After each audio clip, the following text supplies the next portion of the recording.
Thank you all so much for joining us this evening. That first piece was American Salute by Morton Gould, and the tune, it could be Johnny Comes Marching Home, it could be The Ants Go Marching In, whichever you learned as a little kid. It was actually a Civil War tune back in the 1860s, and Morton Gould set it to for this ensemble. The next piece on the program is called The Alcotts by Charles Ives, and the Alcotts is actually the third movement of a piano sonata called the Concord Sonata, or it's nicknamed the Concord Sonata. And it's referring to Concord, Massachusetts. And Ives is a very unique human being. If you look him up, they say he's poly-everything, polytonal, polyrhythmic, poly-timbres, just all sorts of interesting ideas. And what he's trying to portray in this is walking through the town of Concord, Massachusetts, and these different houses of important people who lived in Concord at the time. This is the third movement of the piano sonata called the Alcotts, and evidently there's a family in Concord, Massachusetts named the Alcotts. And you can imagine walking down this quintessential beautiful road with Cape Cod houses lining both sides, and at this time of year, the leaves turning orange and brown. That happens more north than here.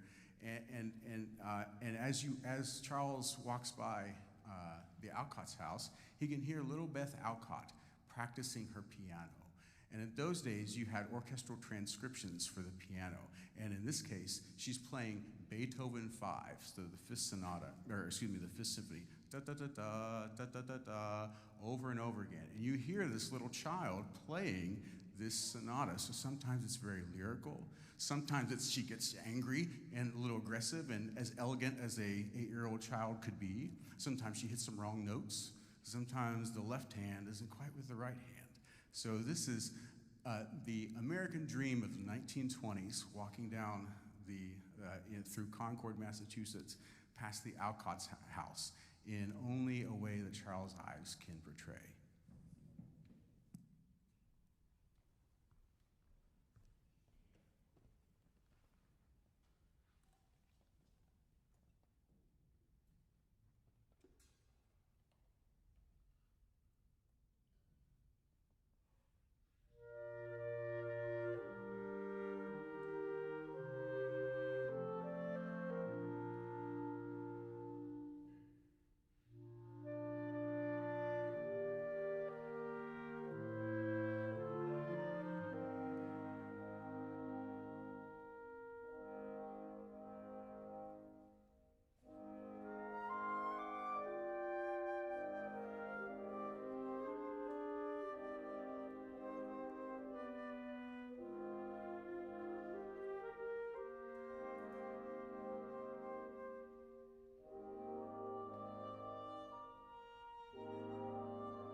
very unique character, Charles Ives, that guy. So moving on to the next piece, that piece used the Beethoven 5 motive.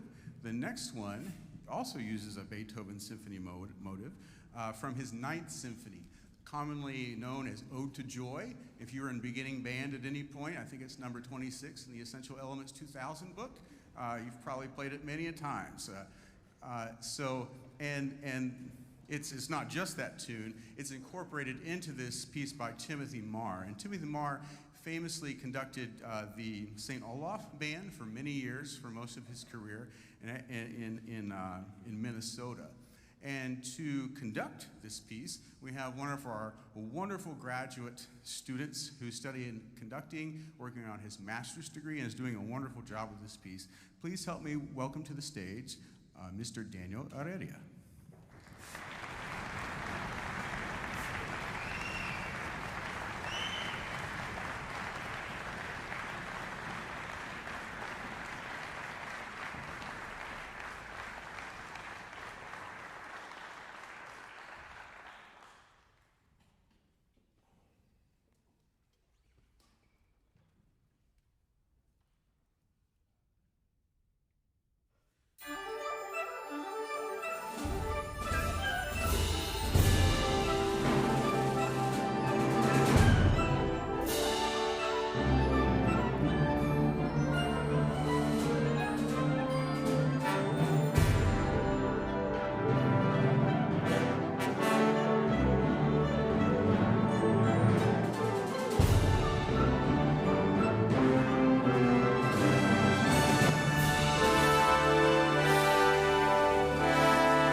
So now we're going to recognize some very special folks who are on the stage today who are completing their final band concert here in the history of their tenure here at TAMUK. So they will all be student teaching after this semester.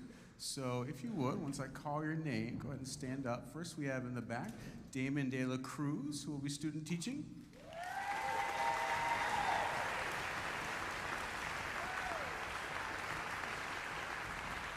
We have Jesus Gonzalez on bass trombone, who will be student teaching.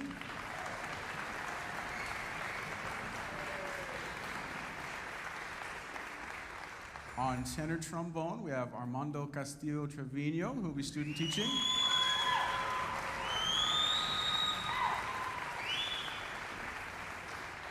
And on flute, we have Miss America Vasquez, who will be student teaching.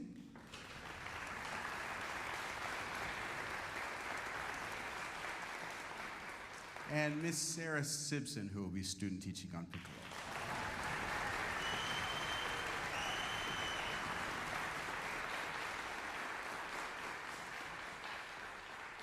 And now for some Ecstatic Samba by Kevin Day.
So probably the first world event that I remember and knew what was happening, I knew it as well as anyone else, was actually watching the fall of the Berlin Wall and watching Peter Jennings and Tom Brokaw broadcast this event. And as a kid, two things that were disturbing to me that I specifically remember thinking this. And one was I understood the concept of walls to keep people out. What I didn't understand is walls to keep people in. And then two, I was thinking, what could have been so bad that they wanted to escape? And as an American kid in the 80s and 90s, I had no idea what would cause something like that. Of course, growing older and learning about communism, that sort of thing, and the dangers of it, and it was pretty eye-opening. And watching that unfold was pretty remarkable. And even actually in 2014, I was with a band, a college band in Estonia, which is right by Russia, in February of 2014. And if you remember what happened then, Russia invaded Ukraine in Crimea while I was there with students, which was mildly alarming. And I was talking with the president of WASB, which is basically an international band organization. The president at the time, we were in a local establishment in Tallinn, Estonia, and he was complaining. He was talking negatively about the Russian government. And it dawned on me, and I said to him, I said, Bert, 20 years ago, you could not say this out loud. He said, yes, I would be arrested or killed immediately. And we take a lot of those things for granted. Now, these next two pieces tell this story of that sort of Russian imperialism. And the first is Finlandia by Sibelius. And for much of the Finnish people's history, they have been controlled by Russia. They're really the main port that Russians can use for their navy and that sort of thing. They're the Scandinavian country closest to at the time, the Soviet Union. And so what Sibelius did was he writes this piece, Finlandia, and in the middle of it, there's a hymn. We call it Rest Your Soul or something like that, but it's really a nationalistic song of the Finnish people. So it'd be like Texans know that deep in the heart of Texas and the eyes of Texas are upon you, right? This is kind of the battle cry. Every Texan knows that, right? Same sort of thing. So this tune is in the middle of it and kind of a call for nationalism. However, at the time, they would call the piece something else. They wouldn't call it Finlandia because that's too giving Finland some sort of identity. So they would hide it from the Russians by calling it something different. But the tune in the middle, everyone knew exactly what that meant. This is Finlandia by Sibelius.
And then the final piece on our program is one of the most important band works ever.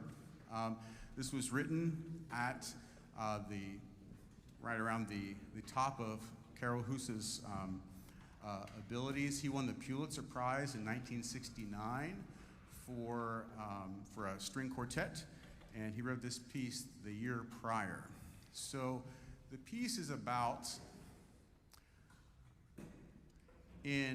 so after Second World War, NATO was formed, right? So that's the treaty alliance where Europe and North Atlantic, United States, Canada, we're all joined together, and if one of them is attacked, that's attack on everyone. And we are obligated, and rightfully so, to retaliate on behalf of everyone in NATO.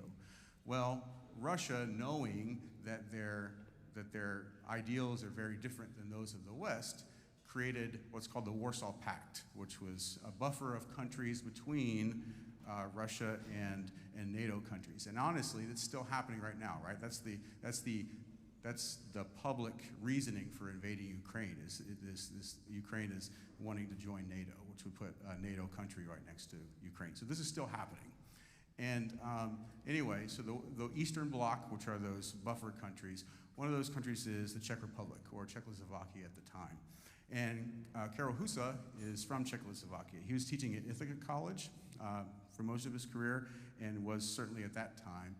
And basically what happened is what's called the Prague Spring, which is, it was a reform time, and there were some politicians wanting to do some things in Czechoslovakia that were contrary to what Russia would want them to be doing. Some of those things were free speech, being able to speak your mind without fear of the government coming after you.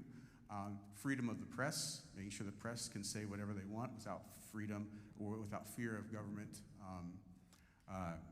repercussions, right? And Russia did not like this. So what they did is, before an election, Russia in the summer, Russia brought 300,000 troops and tanks over the border into Czechoslovakia and put a stop to that. So Husa, being from there, he's sitting in Ithaca, New York, and listening to this happen on the radio. So he writes this piece, Music for Prague. Pieces in 4 movements, and some things that you'll hear are bird sounds, which represent freedom. The best analogy I can give you is the Hunger Games. If you think about the Hunger Games, so the bird in Hunger Games represents this freedom, this rebellion, right? There's also a hymn that Katniss sings in the movie. Well, there's a hymn in this as well. And it's an old Hussite tune, similar to the Finlandia middle chorale.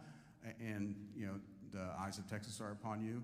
Dun, dun, dun, dun, deen, dun, dun, dun, dun, dee, da, da. All right, and that tune, everyone in that area would know that tune. So he puts that throughout the piece, and there's little snippets of it here and there. And then by the end, it's in full force. So bird sounds, also the sounds of bells. Prague, the city of Prague, the capital of Czechoslovakia, is known for church towers with bells in them. So you'll hear that, those ideas through the piece. So I'm going to give you a little narrative that will help you listen to this. In the first movement, imagine the bird, which is represented by the piccolo and the flutes, is this potential freedom, this Prague Spring. And by about halfway through the movement, they realize that Russia is going to invade. So you're going to hear sounds of desperation, help, distress signals, Morse code, those sort of sounds. And then we get to the second movement, which is called aria. And imagine this being, you know that the Russians are coming. You know that pit in your stomach that you feel when something very bad is about to happen? That's this, and it's this song, this very dark, eerie song that's played in the saxophones and the bass clarinet, and it's this angst that you know it's coming, and there's nothing that you can do. And the third movement is all percussion, and in the percussion, it's these sounds of bells. So you can imagine this third movement as the quiet before the storm. Everything's still, slow. Bells, you can hear them in the distance. And then by the end of the third movement, you hear tanks coming closer and closer and closer. And then by the fourth movement, it's come to a head. But by the end of the piece, there's a march sort of call by the snare drum, and then the Hussite chorale, the Hussite hymn, to call this rebellion, basically saying, you might take our country, you might kill us, you might take our freedom, but you'll never break our spirit. And Husa, before or after writing the piece, he requested that something be read before every performance. I'm going to honor that now.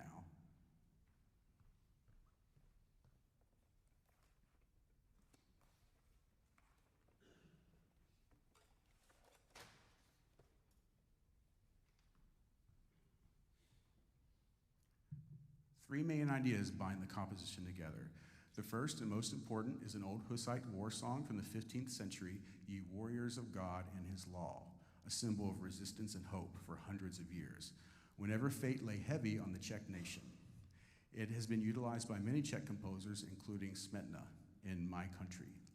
The beginning of this religious song is announced very softly in the first movement by the timpani and concludes in a strong unison chorale.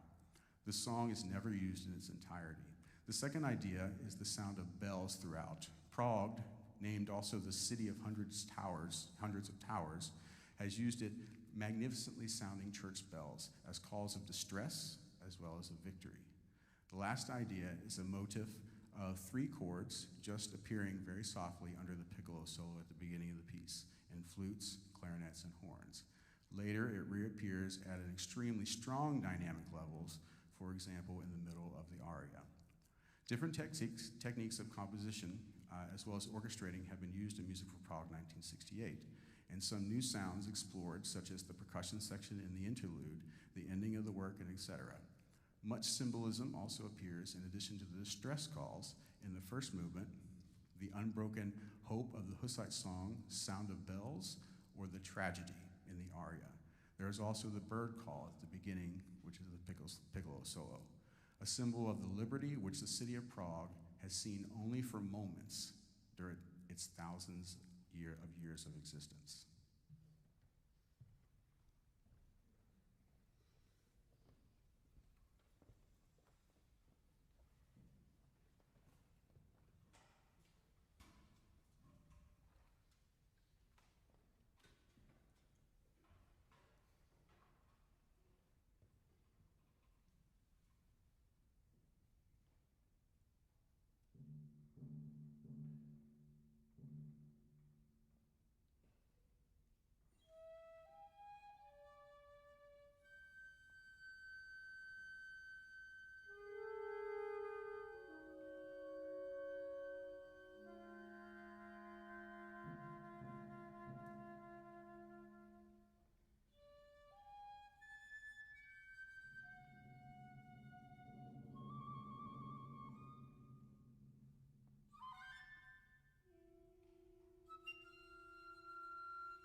Thank